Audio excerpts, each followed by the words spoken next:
Good morning প্রিয় শিক্ষার্থীবৃন্দ। Martin Luther college কর্তৃক আয়োজিত অনলাইন ক্লাসে তোমাদের স্বাগতম। আমি হরিদাস বাসার রসায়ন প্রভাষক। সুপ্রিয় শিক্ষার্থী বন্ধুরা, কেমন আছো তোমরা? নিশ্চয়ই সবাই সুস্থ আছো, সবাই ভালো আছো। তোমরা নিশ্চয়ই সবাই আমাদের প্রতিদিনকার ক্লাসগুলো ফলো করছো। তোমরা প্রতিনিয়ত স্টাডি করছো, আমাদের সাথে তোমরা স্টাডি করবে আশা করি। সবাই মনোযোগী সহকারে আমার ক্লাসটি তোমরা দেখবে এবং খাতা কলম নিয়ে সবাই প্র্যাকটিস করবে।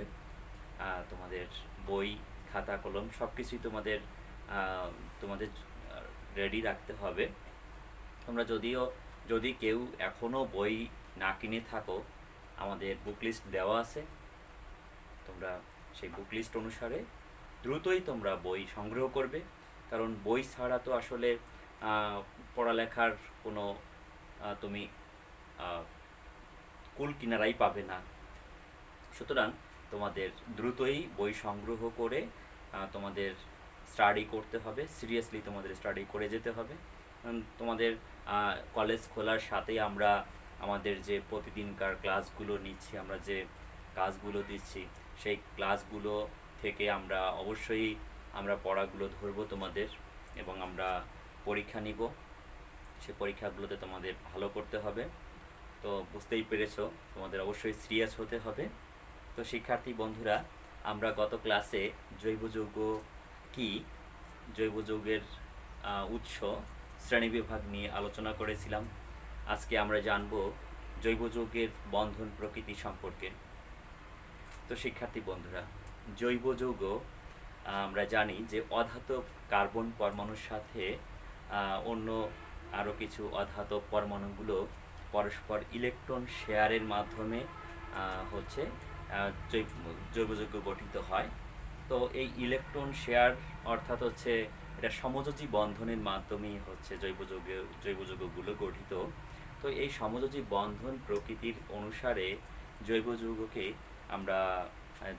আমরা 3 ভাগে আমরা বিভক্ত করতে পারি। দেখো, যদি এক জোড়া সমযোজী বন্ধনের মাধ্যমে জৈব যৌগগুলো গঠিত হয়ে থাকে, তাহলে কার্বন কার্বন একক বন্ধন হয়ে থাকে। যেমন ইথেন অণু, এখানে এক জোড়া ইলেকট্রন শেয়ারের মাধ্যমে এখানে বন্ধন গঠিত হয়েছে। একটা বন্ধন গঠন করতে আমরা জানি যে 2টি ইলেকট্রন প্রয়োজন হয়, 2টি ইলেকট্রন শেয়ারের মাধ্যমে বন্ধন গঠিত হয়ে থাকে। তাহলে এটা হচ্ছে ইথেন। তো ইথেন অণুতে এখানে কার্বন কার্বন একক বন্ধন থাকে। তো কার্বন কার্বন দ্বিবন্ধনে এখানে 2 জোড়া ইলেকট্রন শেয়ার হয়েছে, তার মানে 2টি সমযোজী বন্ধন এখানে আছে। একটা সমযোজী বন্ধন, এখানে একটা সমযোজী বন্ধন, তাহলে 2টি সমযোজী বন্ধন এর মাধ্যমে হচ্ছে ইথিন অনুগঠিত। ইথিন বা ইথিন। আবার দেখো, কার্বন কার্বন ত্রিবন্ধন, এখানে 3টি সমযোজী বন্ধন আছে, এখানে একটা, এখানে একটা, এখানে একটা। আচ্ছা, তাহলে এখানে সমযোজী বন্ধন, এখানে আমরা আরেকটু জানার চেষ্টা করব যে সমযোজী সিগমা বন্ধন, সমযোজী পাই বন্ধন। তোমরা প্রথম বর্ষে তোমরা কেমিস্ট্রি ফার্স্ট পেপারে পড়েছো যে সিগমা বন্ধন, পাই বন্ধন, তোমাদের কিছুটা ধারণা দিয়েছিলাম। সবার কি মনে আছে? আচ্ছা, যদি মনে না থাকে সমস্যা নেই, আমরা আবার চেষ্টা করব। সিগমা বন্ধন আমরা একটু জানার চেষ্টা করি। সমযোজী সিগমা বন্ধন, সিগমা বন্ধন,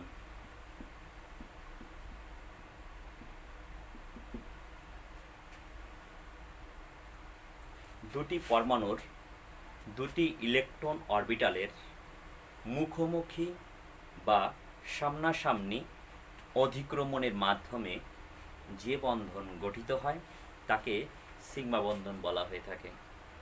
তাহলে সিগমা বন্ধন কি আমরা একটু যদি দেখি, আমরা এস অরবিটাল, পি অরবিটাল এর গঠন আমরা জেনেছি আগেই। তো এস অরবিটাল আমরা জানি যে গোলাকৃতি থাকে এস অরবিটাল। তো এস অরবিটালের যদি মুখোমুখি অধিক্রমণ হয় তাহলে যে বন্ধন গঠিত হয় তাকে আমরা বলে থাকি সিগমা বন্ধন, এস এস সিগমা বন্ধন। একটু খেয়াল করে দেখো, এখানে একটা এস অরবিটাল, এই একটা এস অরবিটাল যদি মুখোমুখি অধিক্রমণ করে বা সামনাসামনি অধিক্রমণ করে তাহলে যে বন্ধন গঠিত হয় তাকে কি বলা হয়? তাকে বলা হয় সিগমা বন্ধন। তাহলে এস এস সিগমা বন্ধন বলা হয় একে। আবার একটা এস এবং একটা পি অরবিটাল যদি সামনাসামনি অধিক্রমণ করে বা ওভারল্যাপ করে তাহলেও কিন্তু সিগমা বন্ধন গঠিত হতে পারে। যেমন আমরা যদি একটা এস এবং একটা পি অরবিটালের এভাবে মুখোমুখি অধিক্রমণ বা ওভারল্যাপ করি তাহলেও একটা সিগমা বন্ধন আমি পাবো। সেক্ষেত্রে এটা হবে এস পি সিগমা বন্ধন। তাহলে আমরা কি বুঝতে পেরেছি? এস এস সিগমা বন্ধন হতে পারে, এস পি সিগমা বন্ধন হতে পারে, আবার পি পিও সিগমা বন্ধন হতে পারে। পি পি সিগমা বন্ধন কেমন? একটা পি অরবিটাল আর একটি পি অরবিটাল যদি সামনাসামনি অধিক্রমণ করে তাহলে যে বন্ধন সৃষ্টি হয় এটাকে বলা হয় পি পি সিগমা বন্ধন। পি অরবিটালের সাথে পি অরবিটালের মুখোমুখি অধিক্রমণের মাধ্যমেও এখানে সিগমা বন্ধন গঠিত হতে পারে। তাহলে সিগমা বন্ধন কয় প্রকারে গঠিত হয়?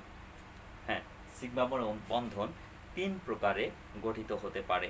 একটি হচ্ছে এস এস সিগমা বন্ধন, আর একটি হচ্ছে এস পি সিগমা বন্ধন, এবং তৃতীয়টি আমরা বললাম পি পি সিগমা বন্ধন। তাহলে এই 3 প্রকারে সিগমা বন্ধনের মাধ্যমে আমরা জৈব রসায়নের যে জৈব যৌগগুলো রয়েছে সেগুলো গঠিত আমরা দেখার চেষ্টা করব। তো এই গেল সিগমা বন্ধন। তারপরে আর একটি বন্ধন তোমাদের বলেছি পাই বন্ধন। পাই পাই বন্ধন কি বলতো? সমযোজী পাই বন্ধন হচ্ছে দুটি অরবিটালের পাশাপাশি অধিক্রমণের মাধ্যমে যে বন্ধন গঠিত হয় তাকে পাই বন্ধন বলা হয়ে থাকে। দেখো, দুটি পিওর এখানে পাই বন্ধন গঠন করতে অবশ্যই পি অরবিটাল প্রয়োজন। দুটি পি অরবিটালের পাশাপাশি যদি অধিক্রমণ করে, আমরা একটু দেখার চেষ্টা করি। একটা পি অরবিটাল আর একটা পি অরবিটাল যদি পাশাপাশি অধিক্রমণ করে তাহলে যে বন্ধনের সৃষ্টি হয় পাশাপাশি অধিক্রমণের মাধ্যমে তাকে বলা হয় পাই বন্ধন। এখানেও একটি করে ইলেকট্রন থাকে, একটি করে ইলেকট্রন, একটা দুইটা ইলেকট্রন, তো দুটি ইলেকট্রন একটা বন্ধন সৃষ্টি করে। তাহলে পাশাপাশি অধিক্রমণের মাধ্যমে যে বন্ধন গঠিত হয় তাকে বলা হয় পাই বন্ধন। তাহলে এই পাই বন্ধন গঠন করতে এখানে অবশ্যই পি অরবিটাল দরকার। দুটি পি অরবিটালের পাশাপাশি অধিক্রমণের মাধ্যমে যে বন্ধন সৃষ্টি হয় তাকে কি বলা হয়? তাকে বলা হয় পাই বন্ধন। তাহলে এই সিগমা বন্ধন এবং পাই বন্ধনের মাধ্যমে সমযোজী যৌগগুলো গঠিত। তাহলে আমরা কি বুঝতে পেরেছি? হ্যাঁ, তোমাদের তাহলে বাড়ির কাজ হচ্ছে এই সিগমা বন্ধন এবং পাই বন্ধনের পার্থক্যটি তোমাদের বইতে দেওয়া আছে। তোমরা অবশ্যই সিগমা বন্ধন এবং পাই বন্ধনের পার্থক্যটি পড়ে নিবে এবং ভালো করে পড়ে লিখবে তোমরা। ঠিক আছে শিক্ষার্থী বন্ধুরা, আমরা এখন চলে আসি শঙ্কর অরবিটালে। তো কার্বন পরমাণুর যে চতুর্থ যোজ্যতা এটা কিভাবে হয় তাও তোমরা জানো অবশ্যই, যে কার্বন পরমাণুর ইলেকট্রন বিন্যাস থেকেই তোমরা বুঝতে পারবে। কার্বনের আমরা জানি যে নর্মালি ইলেকট্রন বিন্যাস 1s2 2s2 2px1 2py1 2pz0। তাহলে তুমি স্বাভাবিক অবস্থায় যদি দেখো যে কার্বনের সর্বশেষ শক্তি স্তর হচ্ছে দ্বিতীয় শক্তি স্তর, এবং দ্বিতীয় শক্তি স্তরে এখানে পি অরবিটালে দুটি ইলেকট্রন রয়েছে, দুটি বিজোড় ইলেকট্রন রয়েছে। তো এই মত অবস্থায় সে দুটি বিজোড় ইলেকট্রন শেয়ার করতে পারে, তাই স্বাভাবিক অবস্থায় কার্বনের যোজনী হচ্ছে 2। কিন্তু উত্তেজিত বা উদ্দীপিত অবস্থায় কার্বনের উদ্দীপিত অবস্থায় কার্বনের সর্বশেষ শক্তি স্তরের 2s থেকে একটি ইলেকট্রন উদ্দীপিত বা উত্তেজিত হয়ে 2p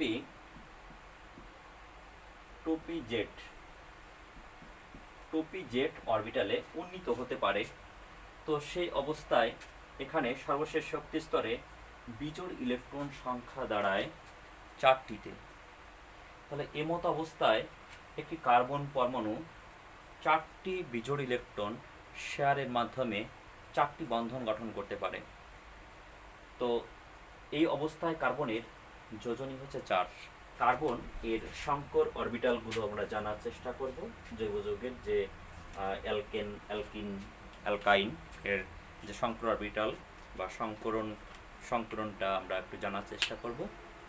তো কার্বন পরমাণু আমরা দেখলাম যে কার্বন পরমাণুর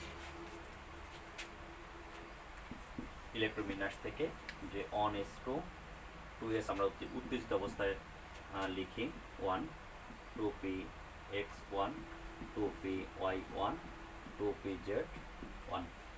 আমরা দেখি যে এই কার্বন পরমাণুর একটি s অরবিটাল 3টি p অরবিটাল পরস্পরের সাথে সংমিশ্রিত বা মিশ্রিত হয়ে 4টি সমশক্তি সম্পন্ন প্রায় সমশক্তি সম্পন্ন 4টি সংকর অরবিটাল গঠন করতে পারে। দেখো একটু খেয়াল করে, একটি s অরবিটাল আর 3টি p অরবিটাল যদি মিশ্রিত হয় পরস্পরের সাথে, মিশ্রিত হয়ে 4টি সমশক্তি সম্পন্ন অরবিটাল সৃষ্টি করে, যাকে আমরা sp3 সংকরণ বলতে পারি।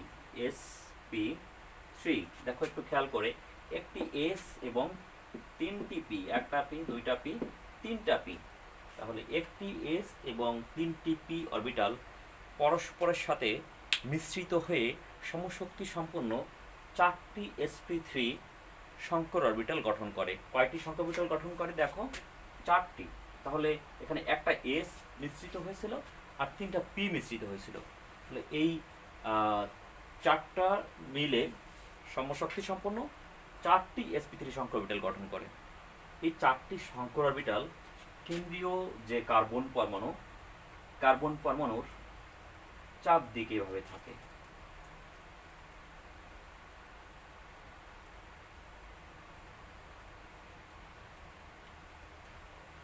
একটি চতুস্তলকীয় গঠন।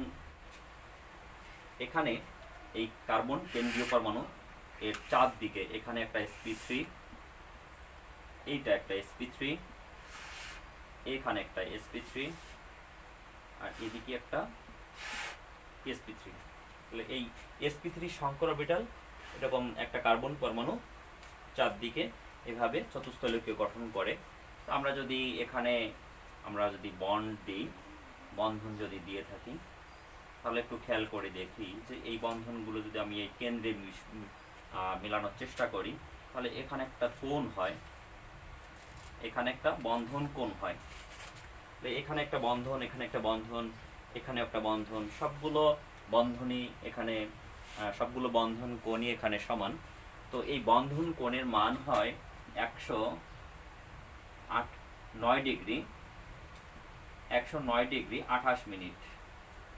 28 মিনিট হয় 109 ডিগ্রি 28 মিনিট বা 109.5 ডিগ্রি 28 মিনিট 30 মিনিটের কাছাকাছি, তাই 109.5 ডিগ্রিও এটা ধরতে পারি আমরা।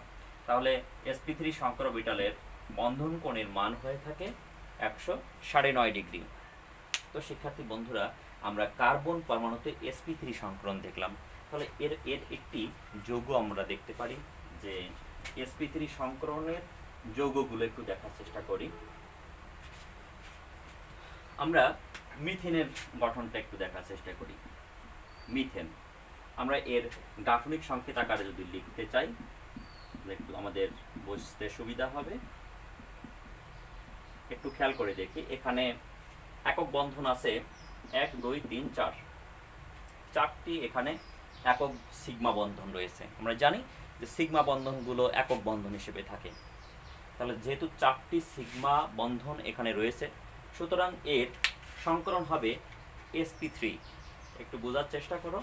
যে কটি সিগমা বন্ধন থাকবে আমাদের সংকরণ অরবিটালও ওই কয়টি থাকবে আমাদের একটু আমরা যদি একটু টেকনিক্যালি দেখি যে এখানে 4টে সিগমা বন্ধন আছে, তাহলে এখানে সংকর অরবিটাল হবে এখানে হচ্ছে 4টি। তাহলে 4টি সংকর অরবিটাল কার আছে? sp3 4টি সংকর অরবিটাল আছে। আমরা জানি sp3 কয়টা সংকর অরবিটাল আছে? 4টি। তাহলে এর সংকরণটা হবে কি? sp3। তাহলে sp3 সংকর অরবিটাল এই আমরা এই মাত্রই দেখলাম। তারপর আবার একটু দেখার চেষ্টা করি। আমাদের যে কার্বন পরমাণু, কেন্দ্রীয় কার্বন পরমাণুতে আমরা দেখেছিলাম যে 4টে সংকর অরবিটালের মাধ্যমে এখানে হচ্ছে এভাবে ছিল। আমরা এভাবে লেখার চেষ্টা করি, ছোট ডাম্বেলগুলো আমরা না দিই। তাহলে এই সংকর অরবিটাল sp3, প্রত্যেকটা sp3 সংকর অরবিটাল একটি হাইড্রোজেন পরমাণুর অনএস অরবিটালের একটি করে যে ইলেকট্রন থাকে সেই ইলেকট্রনের সাথে মুখোমুখি অধিক্রমণের মাধ্যমে sp3s সিগমা বন্ধন বা সমযোজী সিগমা বন্ধন গঠিত হতে পারে। দেখো একটু খেয়াল করে, একটা হাইড্রোজেন পরমাণুর সাথে আবার এখানে মুখোমুখি অধিক্রমণের মাধ্যমে sp3s সিগমা বন্ধন গঠন করতে পারে। তাহলে একইভাবে এরকম কয়টি বন্ধন হতে পারে? কার্বন হাইড্রোজেনের 4টি সমযোজী বন্ধন এখানে হতে পারে। তাহলে 4টি সমযোজী বন্ধনের মাধ্যমে এখানে কার্বন এভাবে চতুস্তলকীয় আকার, মিথেনের চতুস্তলীয় আকারে থাকে। মিথেন এখানে চতুস্তলকীয় গঠনে থাকে।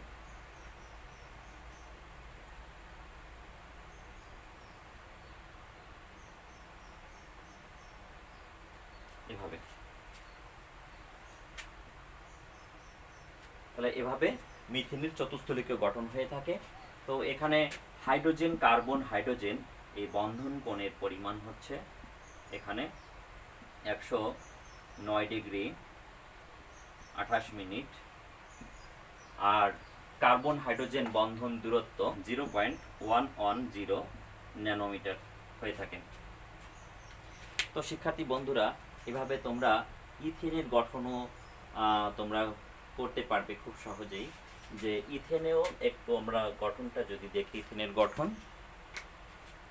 গঠনটা আমরা যদি খেয়াল করি তাহলে আমরা দেখব যে প্রত্যেকটা কার্বন পরমাণুতে এখানে 4টি করে সিগমা বন্ধন রয়েছে। একটু খেয়াল করি, এই একটা সিগমা বন্ধন, 2টি 3টি 4টি, প্রত্যেকটা কার্বন পরমাণুতে 4টি করে সিগমা বন্ধন রয়েছে। তাহলে এটিও হচ্ছে sp3 সংকরণের মাধ্যমে এই ইথেন অণু গঠিত। তো এভাবে আমরা ইথেন অণুর গঠনটা একটু আমরা দেখার চেষ্টা করি যে এক্ষেত্রেও একটা কার্বন পরমাণুতে এখানে 4টি sp3 সংকর অরবিটাল থাকে। আর একটি কার্বন পরমাণু, তো সেই কার্বন পরমাণুতেও 4টি এরকম sp3 সংকর অরবিটাল থাকে। তাহলে একটি sp3 সংকর অরবিটাল আর একটি sp3 সংকর অরবিটাল মুখোমুখি অধিক্রমণের মাধ্যমে, এখানে একটু খেয়াল করে দেখো, মুখোমুখি অধিক্রমণের মাধ্যমে এখানে সীমা বন্ধন গঠিত হয়েছে। আর বাকি যে 6টি সংকর অরবিটাল, সেই 6টি সংকর অরবিটাল হাইড্রোজেন পরমাণুর সাথে এখানে মুখোমুখি অধিক্রমণের মাধ্যমে এখানে হচ্ছে ইথেন অণু গঠিত হয়ে থাকে। তাহলে আমরা নিশ্চয়ই বুঝতে পেরেছি যে ইথেন অণুর গঠনটা কি আমরা বুঝতে পেরেছি। এখানে বন্ধন কোণের মান হয় প্রতিটি hydrogen carbon hydrogen, hydrogen carbon carbon বন্ধন কোণের মান 109 ডিগ্রি 28 মিনিট, এবং কার্বন হাইড্রোজেন বন্ধন দূরত্ব এখানে হচ্ছে 0.110, আর কার্বন কার্বন একক বন্ধন দূরত্ব হচ্ছে 0.154 ন্যানোমিটার। আচ্ছা শিক্ষার্থী বন্ধুরা, আমরা sp3 সংকর অরবিটাল দেখলাম, এবং sp3 সংকরণের মাধ্যমে আমরা ইথেনের গঠন দেখলাম। তো একইভাবে মিথেন, ইথেন, প্রোপেন, বিউটেন সবগুলোর গঠনেই sp3 সংকরণ এর মাধ্যমে হয়ে থাকে। তো আমরা বলতে পারি যে অ্যালকেনের গঠন হচ্ছে sp3। তবে অ্যালকেনের সাধারণ সংকেত কি তোমরা অবশ্যই জানো, তোমরা নবম দশম শ্রেণীতে পড়েছো, CnH2n+2। তো এটি হচ্ছে অ্যালকেন। অ্যালকেনকে আমরা RH দিয়ে প্রকাশ করে থাকি।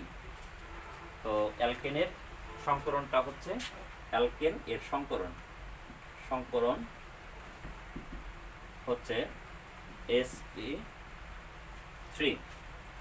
আচ্ছা, তাহলে আমরা অ্যালকিনের সংকরণটা একটু দেখার চেষ্টা করি। অ্যালকিন, কার্বন কার্বন দ্বিবন্ধন, আমরা ইথিন এর কথা বলেছিলাম। তো ইথিনের ক্ষেত্রে আমরা একটু দেখার চেষ্টা করব। এখানে কার্বনের ইলেকট্রন বিন্যাস উত্তেজিত অবস্থায় 1s2, 2s1, 2px1, 2py1, 2pz1। তো আমরা ইথিনের গঠনটা একটু দেখার চেষ্টা করি।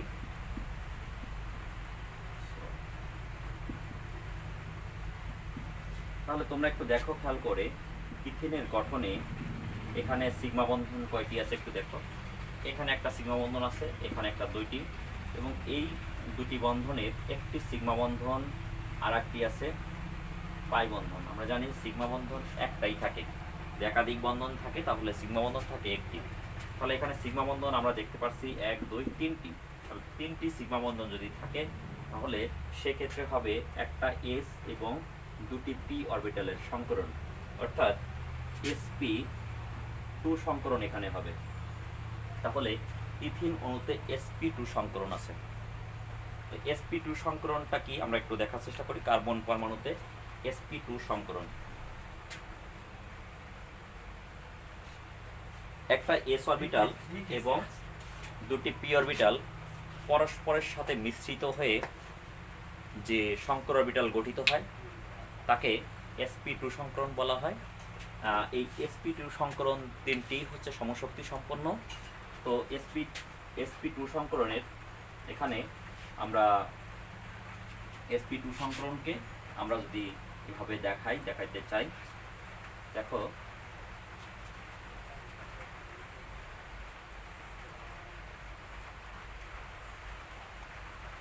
এভাবে আমরা দেখাতে পারি sp2 সংকরণ।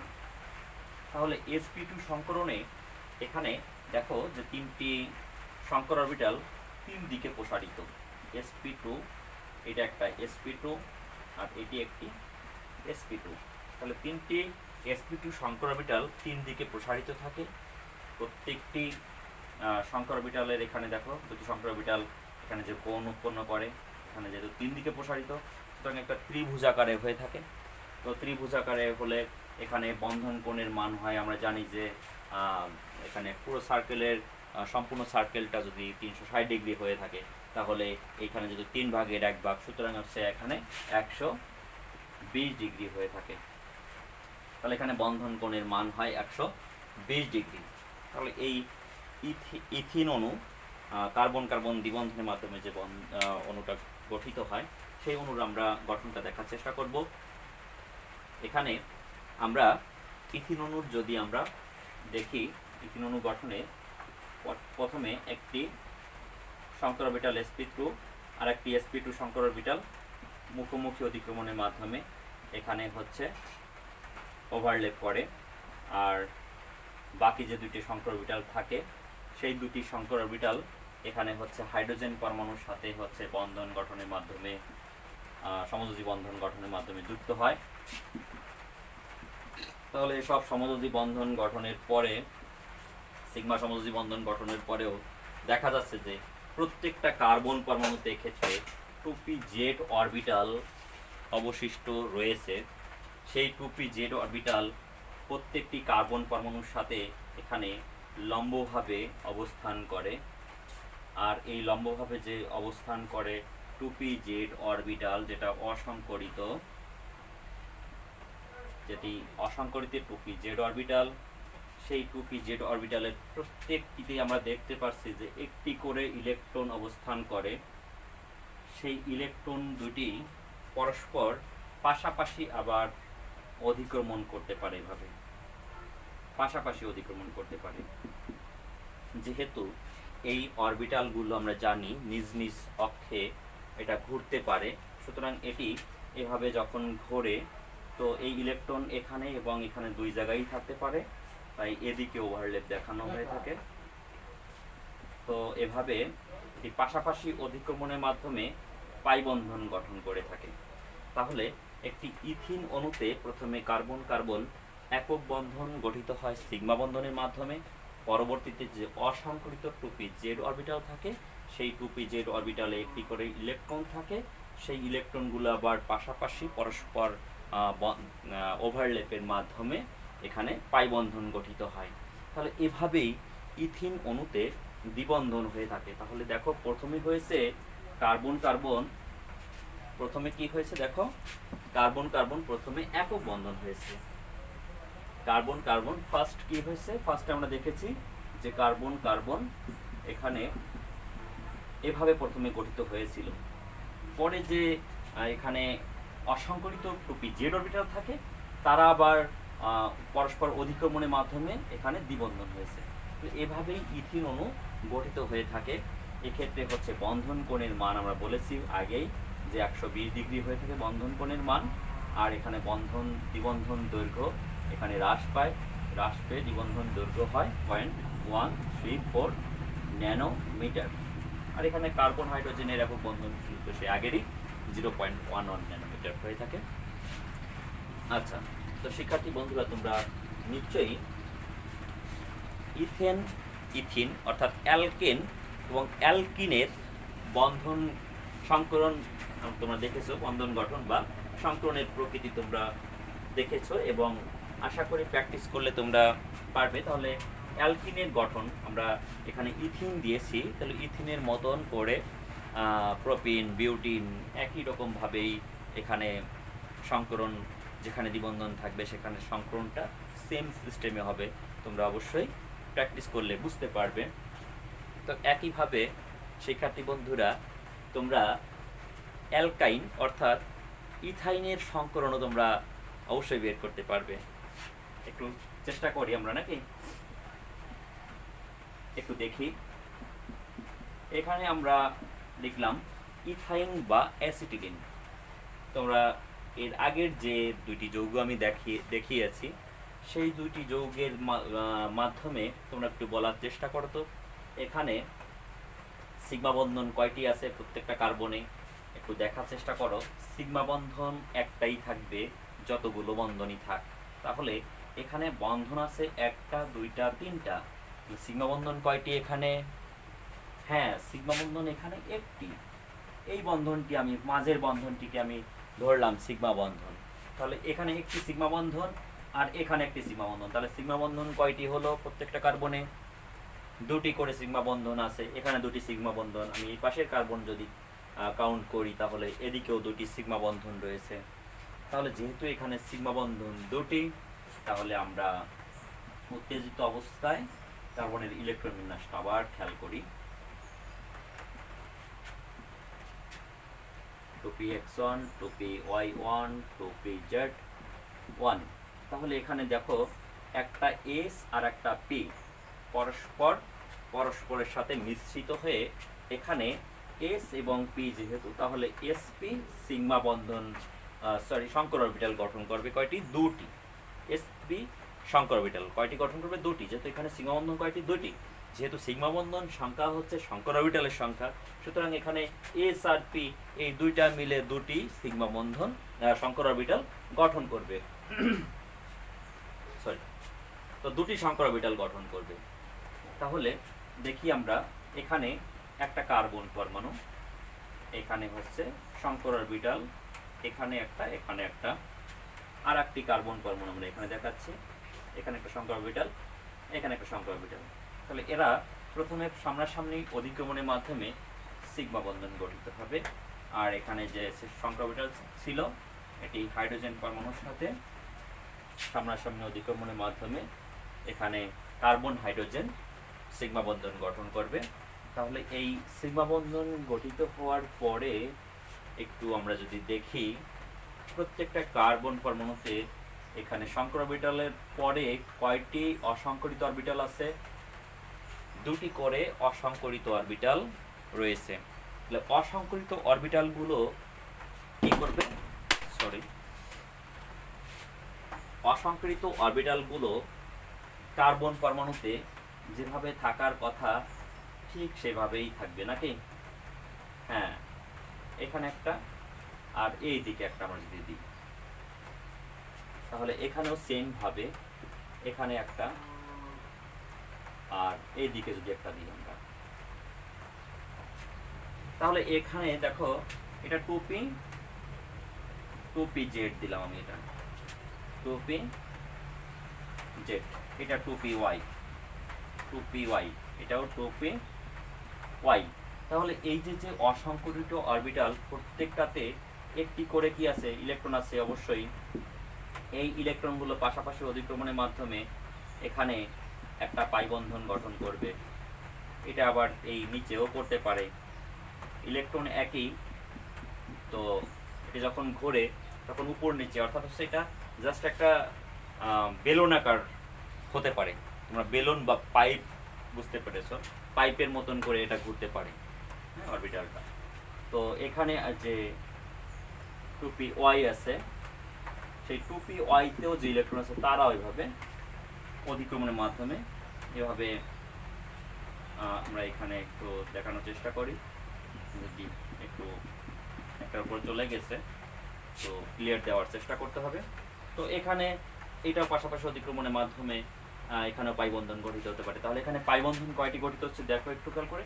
এই একটা পাই বন্ধন গঠিত হচ্ছে আর এইখানে একটা পাই বন্ধন গঠিত হচ্ছে উপরে।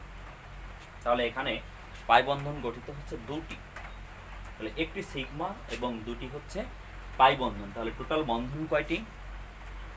3টি বন্ধন।